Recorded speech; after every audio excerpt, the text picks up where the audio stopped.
ये देर रात का मामला है, तकरीबन 2 बजे के करीब, जब कानपुर में ट्रेन हादसा हुआ। किसी के हताहत होने की कोई खबर नहीं है, लेकिन 20 कोच पटरी से उतर गए। वहां जो तमाम यात्री मौजूद थे उनको ट्रेन के जरिए अलग अलग जगहों पर रवाना किया गया। हादसे पर रेल मंत्री अश्विनी वैष्णव ने पोस्ट भी किया और ये ट्वीट हम आपको दिखा रहे हैं जो रेल मंत्री की तरफ से किया गया है, जिसमें उन्होंने जानकारी दी और कहा कि किसी चीज से टकराने के बाद असल में यह हादसा हुआ था। किसी चीज से टकराने के बाद यह हादसा हुआ, किसी के हताहत होने की कोई खबर नहीं है। हादसे में सभी यात्री सुरक्षित हैं। यह ट्वीट अश्विनी वैष्णव ने किया। तो आपको बता दें, रेल मंत्री की तरफ से यह भी कहा गया है कि आईबी और यूपी पुलिस इस पूरे मामले की छानबीन कर रही है। उनका दावा है कि कोई हताहत नहीं हुआ है, सभी यात्री सुरक्षित हैं। तो टक्कर होने का दावा किया गया है रेल मंत्री की तरफ से। हादसे पर रेल मंत्री का ट्वीट भी सामने आया। वो ट्वीट में हम आपको दिखा रहे हैं कि किसी चीज से दरअसल ट्रेन टकरा गई थी, किसी चीज से टकराने के बाद यह हादसा हुआ। ये रेल मंत्री का दावा है। इस पोस्ट के जरिए उन्होंने ये बताया और साथ ही ये भी कहा कि आईबी और पुलिस इस पूरे मामले की छानबीन कर रही है कि आखिरकार हादसे का कारण क्या रहा। 20 कोच पटरी से उतर गए, जिसके बाद यह हादसा हुआ।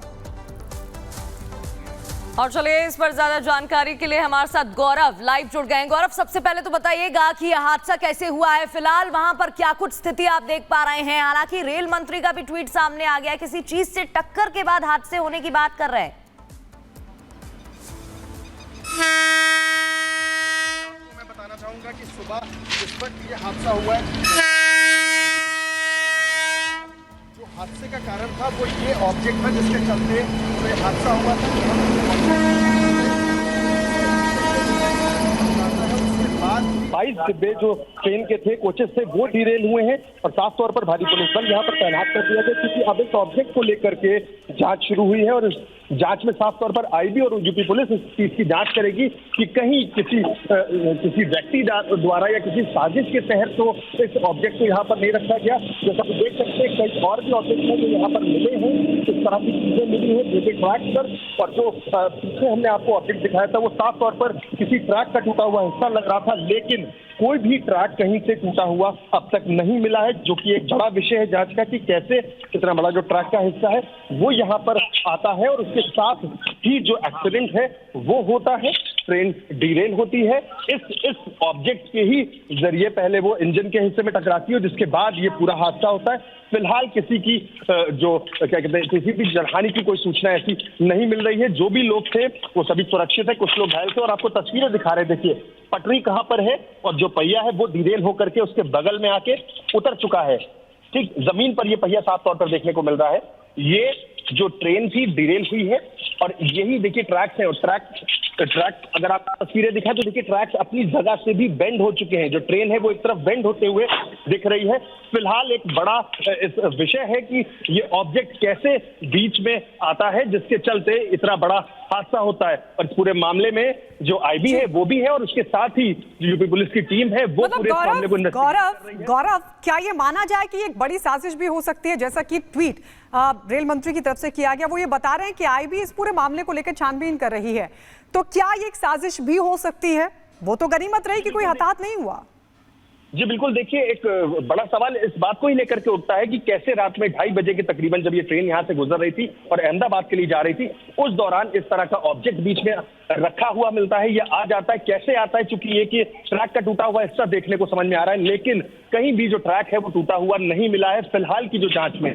लेकिन एक बड़ा सवाल है कि किसने इसको इस तरह से ट्रेन के जो ट्रैक है उस पर रखा ताकि एक बड़ा हादसा हो। लेकिन फिलहाल हादसा जो है वो टल गया, लेकिन फिर भी आपको बता दें बड़ा हादसा था। कैसे 22 जो डब्बे तस्वीरों में देखिए कैसे बेंड है, एक तरफ पूरी ट्रेन आपको आगे तक यहाँ से दिख रही होगी, पूरे जो डब्बे हैं वो बाईं तरफ बेंड हो चुके हैं और एक तरफ की जो रूट है उसको चालू कर दिया गया। फिलहाल जो मेमो ट्रेन है उसको रेल प्रशासन द्वारा लगाया गया है, वो यहाँ से पैसेंजर्स को लेकर के कानपुर सेंट्रल स्टेशन जा रही है और वहां से उनके गंतव्य के लिए उनको जो गाड़ियां हैं वो उपलब्ध कराई जा रही हैं। लेकिन बड़ा सवाल इस पूरे ऑब्जेक्ट को लेकर के उठता है, जिसको देखिए साफ तौर पर वहां पर पुलिस भी तैनात कर दी गई ताकि इस पूरे ऑब्जेक्ट को यहाँ से अभी नहीं हटाया जा रहा है। इसकी जांच में अभी कुछ देर पहले हमने तस्वीरों में देखा कैसे इसका जो साइज था उसका डायमेंशन पूरा लेकर के जो आरपीएफ के लोग थे वो गया है, क्योंकि इसको लेकर के पूरी रिपोर्ट तैयार की जा रही, कैसे इसका जो साइज है क्या है और कैसे ये ट्रैक पर रखा हुआ मिलता है, जिसके बाद एक बड़ी दुर्घटना कानपुर में देखने को मिलती है। दरअसल ये पूरा मामला कानपुर के पनकी इंडस्ट्रियल एरिया का है,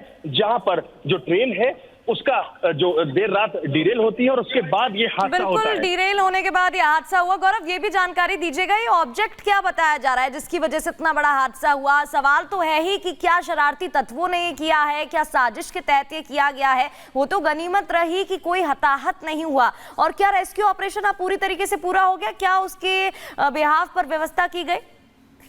देखिए, बिल्कुल रेस्क्यू ऑपरेशन अभी भी जारी है। पैसेंजर्स अभी भी तमाम हैं जो यहाँ पर आज, अगर थोड़ी दूर पर आपको तस्वीरें दिखाएं तो देखने को मिल रहे हैं। उनको एक एक करके, चूंकि एक ही ट्रैक इसके बाद बचा है जिस पर कई ट्रेनें थी जिनको गुजरना भी है, इसलिए मेमो ट्रेन को भी समय दर समय पर ही लाया जा रहा है और उसके बाद 4 से 5 डिब्बे उसमें लगा करके ही उनको यहाँ से सेंट्रल स्टेशन कानपुर के लिए लेकर के जाया जा रहा है। और रूट भी काफी बाधित है, इसके चलते कुछ ट्रेनों को यहाँ से गुजरने दिया रहा है। जैसे फिलहाल हम देख सकते हैं हमारी जो राइट तरफ से ट्रेन गुजर रही है, ये यहाँ इसी ट्रैक से इसको गुजरना था, लेकिन अब बगल के ट्रैक से इसको गुजारा जा रहा है, क्योंकि ये ट्रैक बिल्कुल गौरव, आपके पास हम अपडेट के लिए लौटे।